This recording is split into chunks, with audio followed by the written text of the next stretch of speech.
So the big question is, have I been released from Rolex purgatory? I'll tell you what, guys, I'll tell you straight after you watch my new trailer.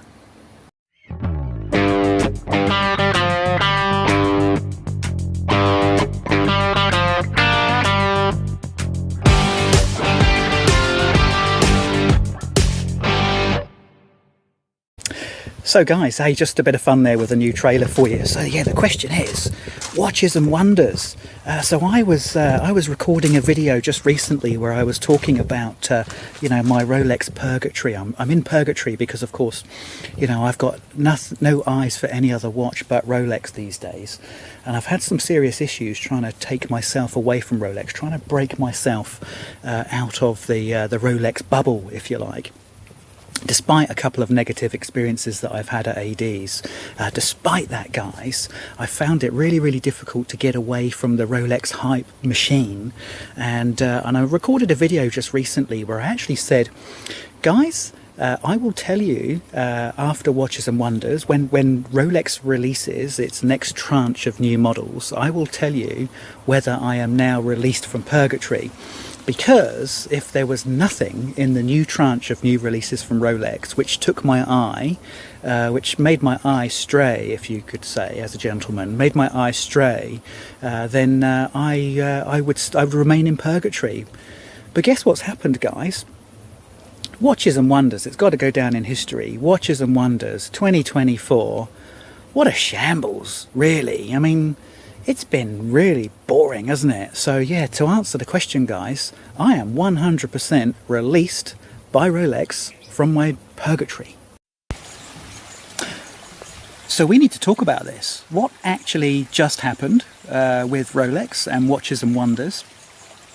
Now, I don't need to go, obviously, into a great load of detail for you on what Rolex actually released, because you'll have seen all the videos and you'll have seen the Adrian Barkers and the Chisholm Hunters and who else is there, all the big YouTubers that have got a little bit of paid interest from the watch companies. They're all there making videos, but guys, I've got to take my hats off to the YouTubers that are out there, because they must have gone out there thinking, hey, I'm gonna get a fantastic amount of material out of this trip. And realistically, guys, there's not an awful lot of material there, is there? Let's be honest. I mean, even outside of Rolex and Tudor, you'd expect something decent from Cartier and IWC and Oris. Oris had a terrific amount of exposure at the last Watches and Wonders, because they released that Kermit.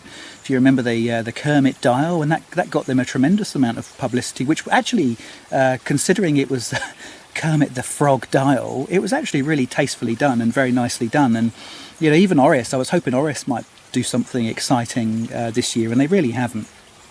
So it's been really dull, hasn't it? I mean, it's been a letdown. And so my hat's off to the YouTubers that are out there, making videos for us to watch, giving us a feel for what it's like out there. It must be very difficult, to find a decent amount of material right now based on what's been released by the watch companies. So yeah, look, I guess now that I've spent a few days just considering, what's happened, all the I guess the lack of decent releases at Watches and Wonders, and I'm not just talking about Rolex, and I will talk about Rolex shortly, but even the likes of Tudor, for example. I mean, what they released there with the Black Bay 58 GMT Coke bezel, which I will say, guys, I predicted. I picked that in late 2023. I made a video about what I thought Tudor were going to do during 2024, and I made a very strong prediction that Tudor would release a Coke bezel GMT, and sure enough, they did. So why did I think, guys, that Tudor would release the Coke bezel GMT?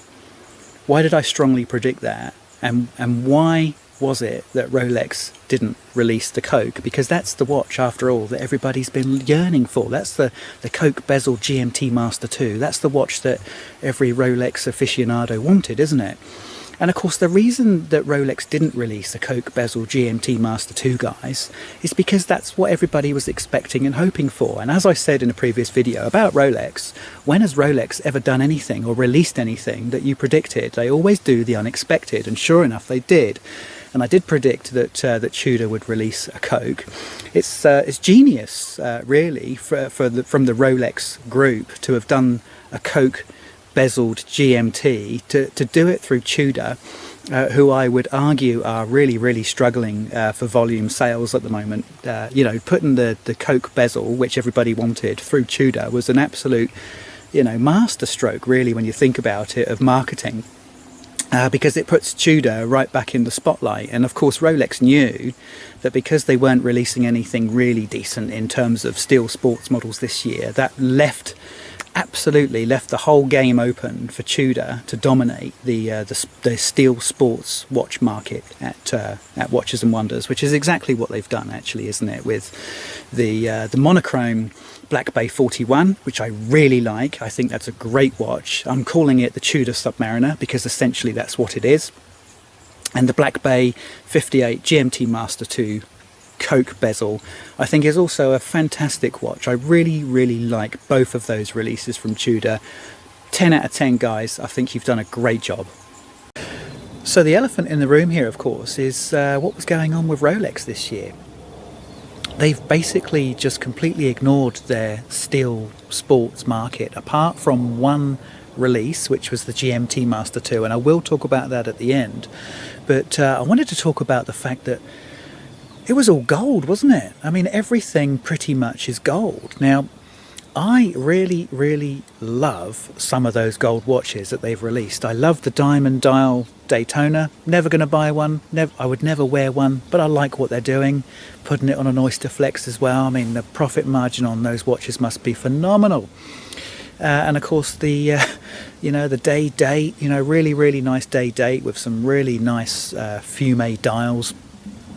We've also got, of course, the elephant in the room, really, let's be honest, is the watch that nobody predicted, but it's also a watch that, a lot of us just can't afford, guys. So, watches that you love but you can't afford, eh? That's what it was about with Rolex this year. So I guess what we mean by upmarket is Rolex have released a bunch of watches, guys, that not many of us can actually afford. And look, you may say, Mark, speak for yourself.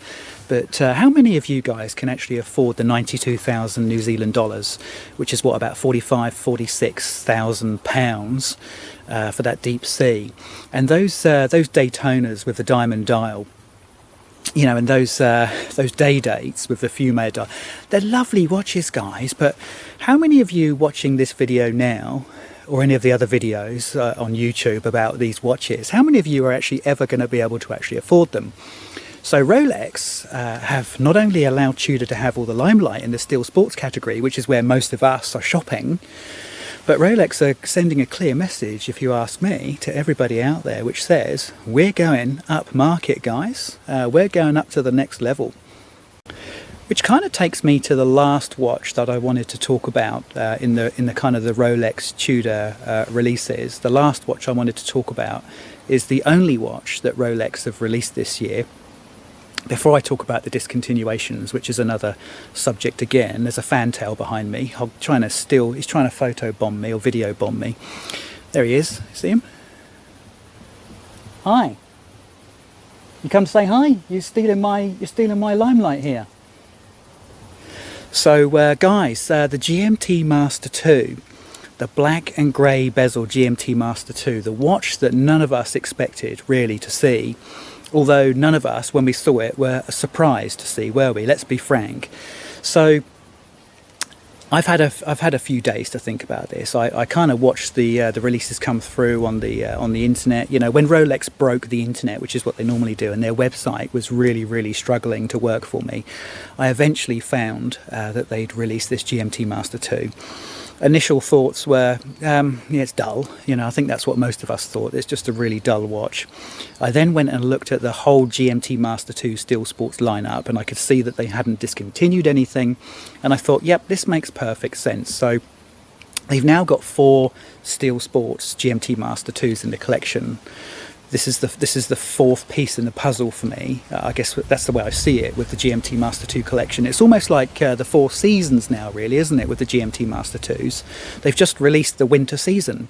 You know, that black and dull grey with that kind of dark green hand. It's very reminiscent of kind of a winter's day, really, isn't it? Maybe a bit of mist, a bit of fog in the morning, clears up a little bit of green over in the background there, but it sort of reminds you of the spring, you know, when the Sprite springs up, you know, with its vibrant green bezel and left-hand crown. That's the spring. And then, of course, you go into summer, the Pepsi. You know, you can't go through summer without a Pepsi, can you? You know, that lovely blue and vibrant red bezel, that's the summer for you. And then, of course, things start to calm down in autumn and you get those lovely deep hues of blue, which is the Batman. So, guys, the way I see it is, you know, if you were to do a bit of a Grand Seiko, maybe Rolex have done a bit of a Grand Seiko with their GMT Master 2 collection, and I see the GMT Master 2, the latest release, as the winter season GMT Master 2. I quite like it.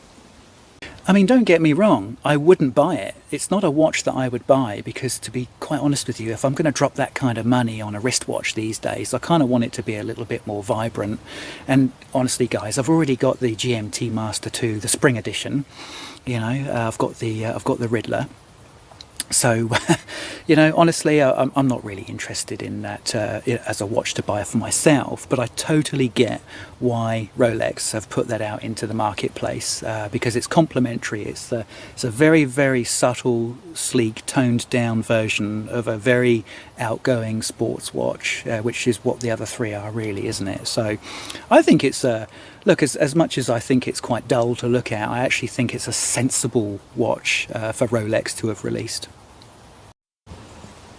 Yeah, and of course, guys, let's, you know, you can't have a video and a discussion about Rolex at Watches and Wonders without talking about the discontinued models. And probably the biggest surprise to me, actually, was the fact that they've discontinued all those Datejusts with the palm dial. Now, I've actually got one of those Datejusts with the palm dial. I just picked it up in late November, so just a few months ago.